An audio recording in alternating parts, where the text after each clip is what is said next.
And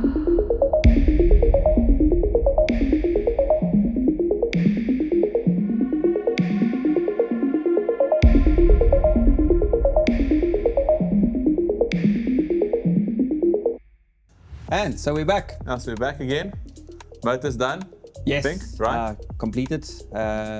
Nicely assembled, nice and clean. Checked everything. I'm quite excited for this. Oh, it's looking really good now. It's becoming more real. Definitely. With a new motor, working motor, hopefully. A working motor. Yeah. I don't know once you start it up, but should. I feel confident. I think we went the right route with getting a new motor.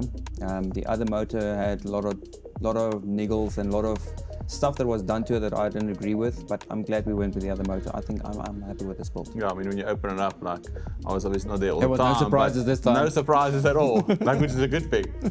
No surprises in the engine is usually a good thing. Yeah. So, I mean, all the other parts we looked at, you know, the turbo and all the stuff, and it all looks good as well. Like, didn't have too much use on it, so. No, I mean, most of the stuff still looks brand new. I can't believe that he actually raced it. So. Yeah, well, I think he took it out probably 5-6 times. It wasn't too many times that it was used anyway, you know, so it's pretty new still. It's a low mileage motor, one lady owner. Yeah. So, I mean, and now from here, what's the next stuff that we're going to be doing? While we have the engine bay open, I think it's time to shave the engine bay and give it a fresh coat of paint. There's a lot of brackets and stuff that BMW welds on that we're not going to use anymore, like the original, where your original engine air filter mounted and stuff like that. We're going to chop all that off, and then we're going to give it a fresh coat of paint after the sand. Yeah, I mean, it makes sense while the motor's out, just to do that kind of stuff. Dress it up a bit. I mean, what's kind of the first stuff you have to now fabricate? With the engine in place, it's makes it a lot easier to do like the cooling lines at the back of the head, because the Honda motor was in the front wheel drive, so everything is not orientated correctly like we want. So I think it's time to orientate the head drain for the water supply on the back of the head while we have everything open. And then lacquer parts coming, fitting the turbo. Yeah, and obviously this turbo is quite heavy, so I know you said you've got a good idea that you think will help. Yeah, I think we're gonna, like you can see here, we're gonna just fit a nice bracket to it to help carry the weight, because the manifold's gonna be so long, we don't want it to fatigue and crack over time or whatever, so we're gonna put a nice bracket here to help carry the extra weight. So here you can see I actually got some scheduled tube laser cut, so we can actually have a nice twisted together accumulator for the manifold. And now we're going to start welding it together, and hopefully it turns out like I planned. And I mean, this is a part that not a lot of people will see in the end, but it's something really cool, and it's got a function. It's got a function, yes. We're trying to get the air as efficiently into the turbo as possible to reduce as much lag as we can. Now you can see the bracket for holding for the turbo. This actually came out a lot nicer than what I anticipated.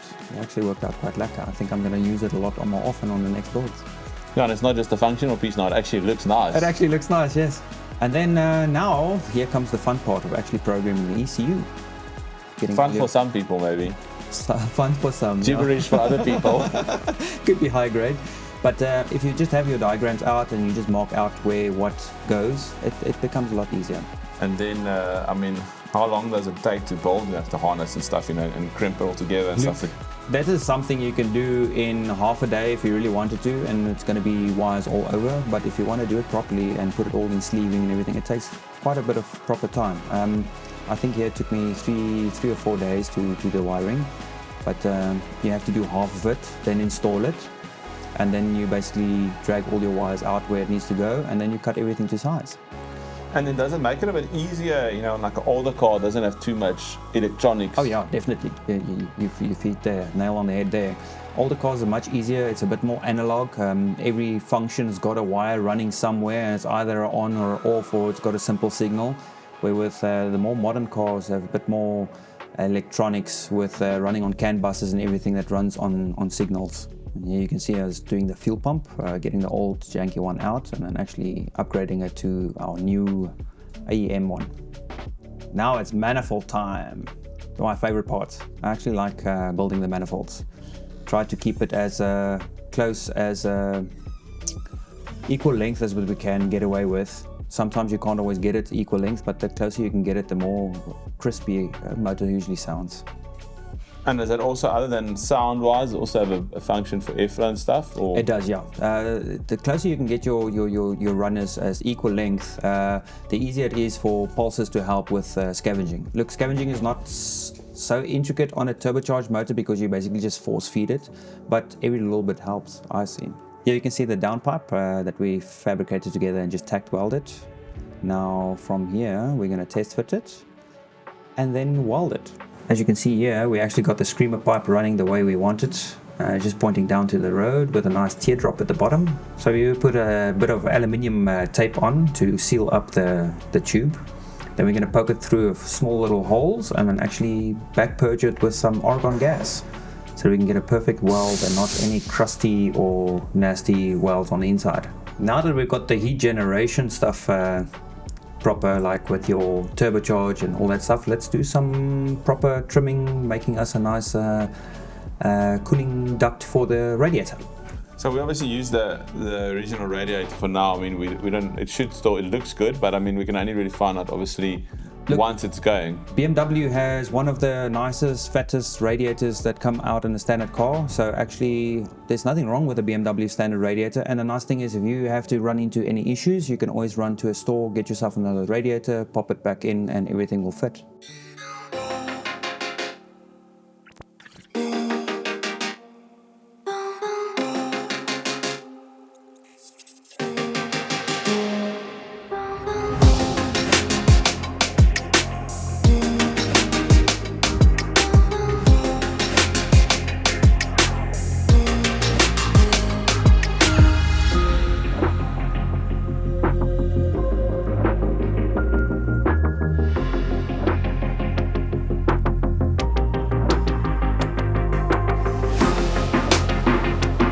One thing that wasn't really working, I mean, it's obviously personal preference from Nick, but the grey tappet cover, you know, just... The grey is nice, but...